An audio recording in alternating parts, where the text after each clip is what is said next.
Hey friends, Elizabeth here from Plant-Based Bride, back again with another video, and today I'm excited to do a full flip through of the bullet journal I used in the second half of 2023, so from July all the way through to December. You can even see on the cover of this journal, it's been through it, it's a little dirty, but that's okay.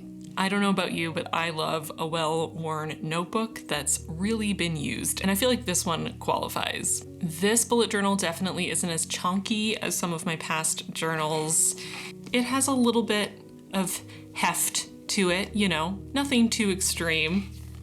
You can see where I've cut away pages for tabs, and there's a little bit of added paper in certain spots, but it's not too bad. So without further ado, let's get in here and I'll show you all the spreads.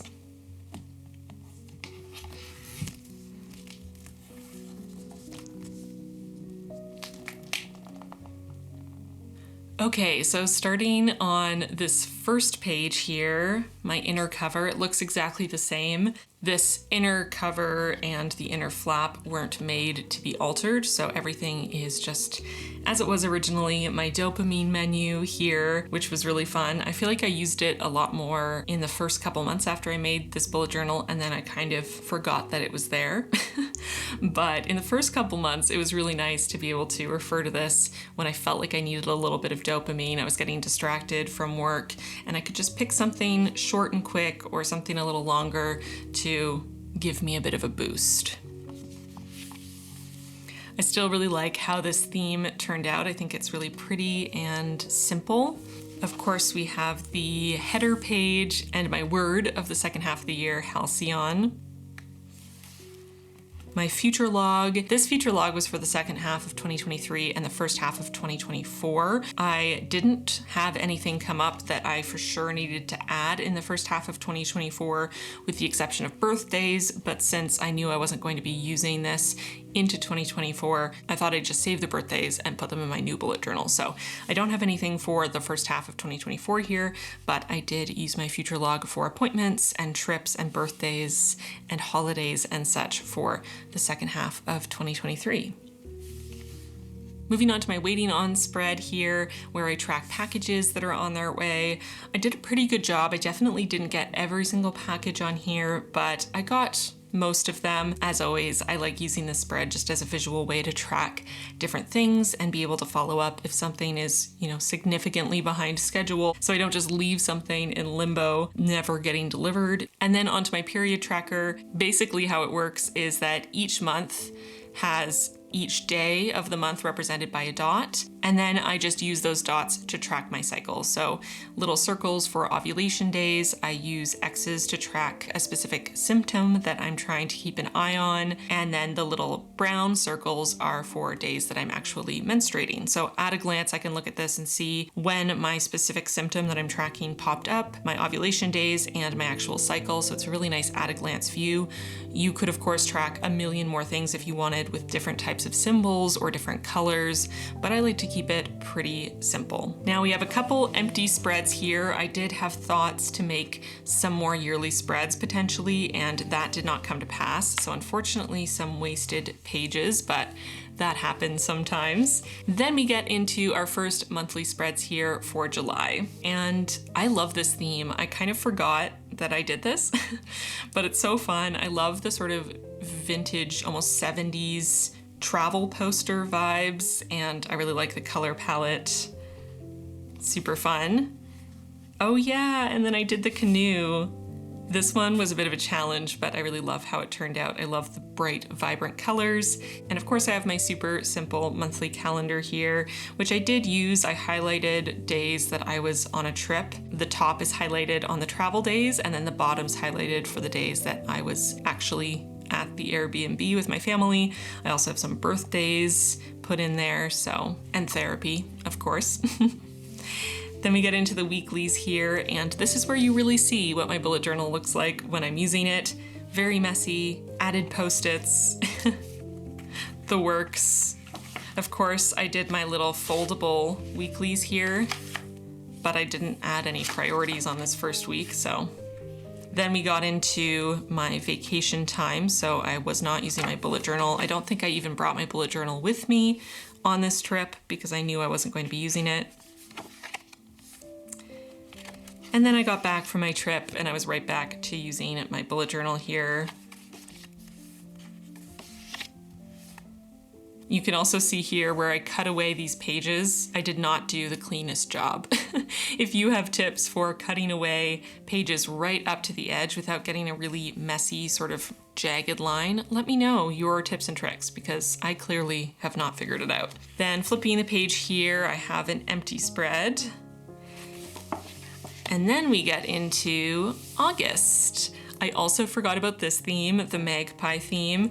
I really had fun with this one with this sort of art style, but then also adding the little gold elements so that it would look like the magpies were stealing shiny things. The little ring in the magpie's claws. And then going on to the calendar here, pretty simple, same sort of mini box calendar style. I do have some appointments, some birthdays, and our book club meeting written in there, nice and small. I don't tend to cross off days when they're done. I don't know why. I feel like I used to do that religiously and then at some point I stopped. I don't have an answer as to why I don't do it anymore, but I'd be really curious to know if you cross off days on your monthlies or not. Let me know in the comments. Then we get into the weeklies here and we've got a mostly empty week to start. And then we start to get into the other weeklies here.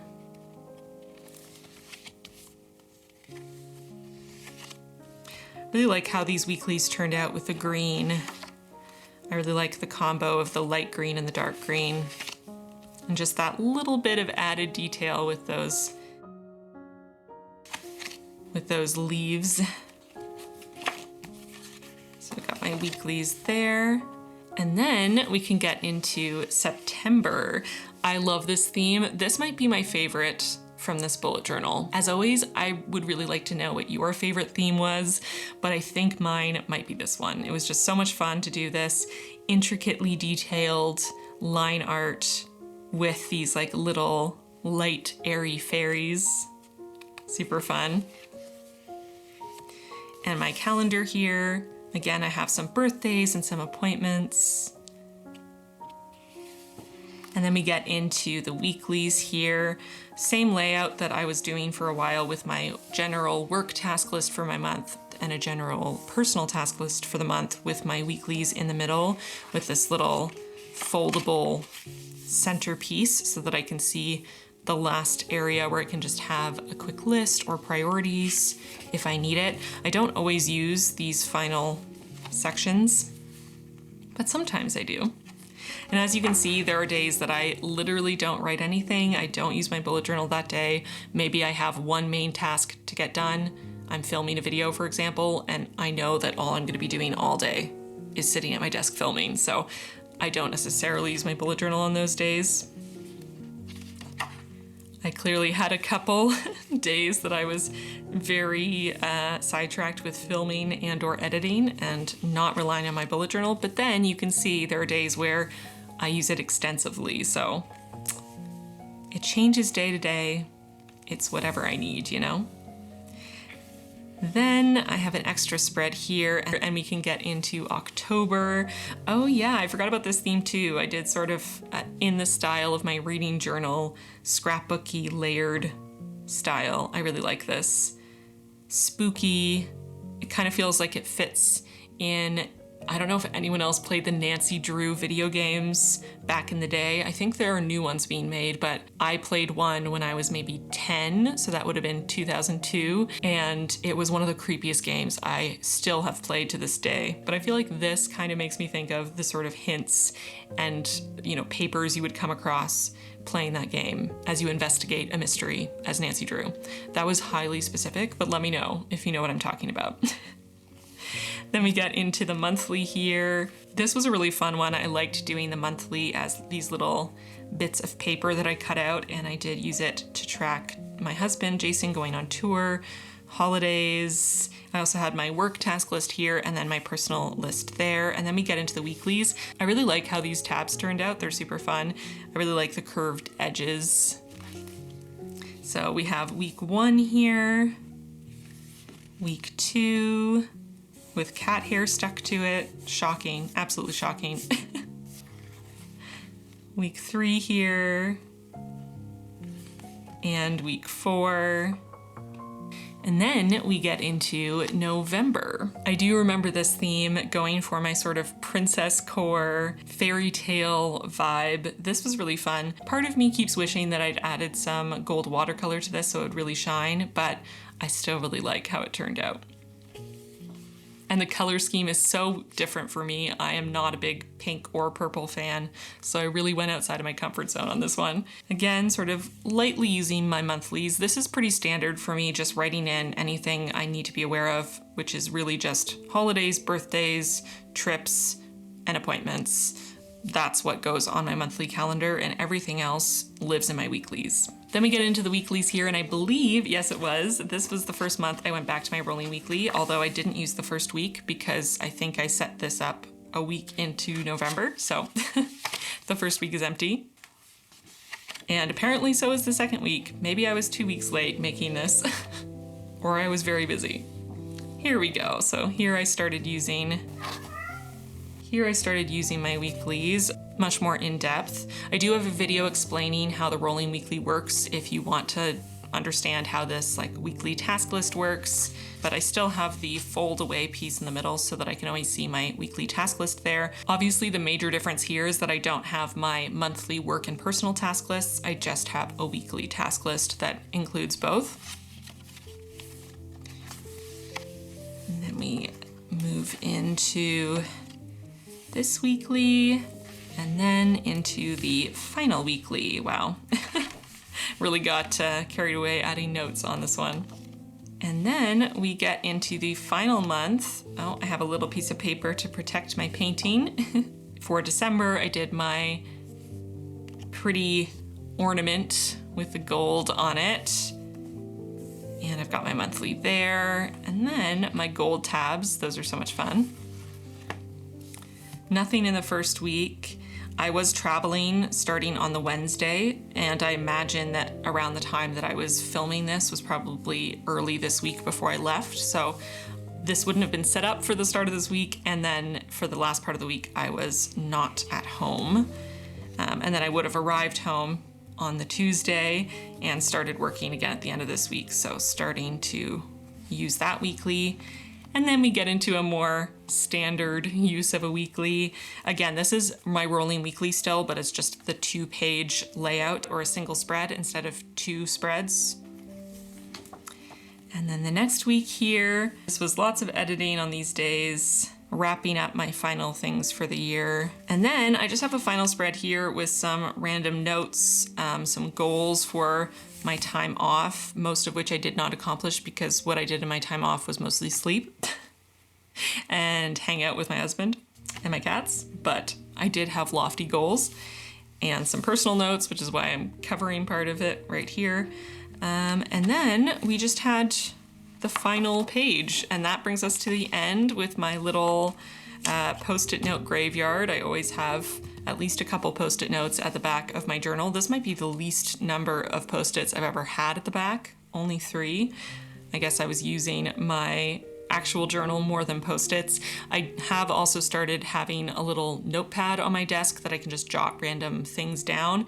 So I have been using that more than I've been using post-its, especially because I got an erasable pen. So I'll have my notepad there beside my bullet journal. And if I just need to write something down quickly, but I don't need to actually keep it forever, I'll write it in erasable pen on my notepad, and then once I fill up that page, I can just erase it and keep using the same page. So I've been doing that a lot more, which is nice because I save some paper, don't use up quite so many post-its. And that brings us to the end of this bullet journal. It definitely doesn't sit closed very well when it's not held closed by the elastic.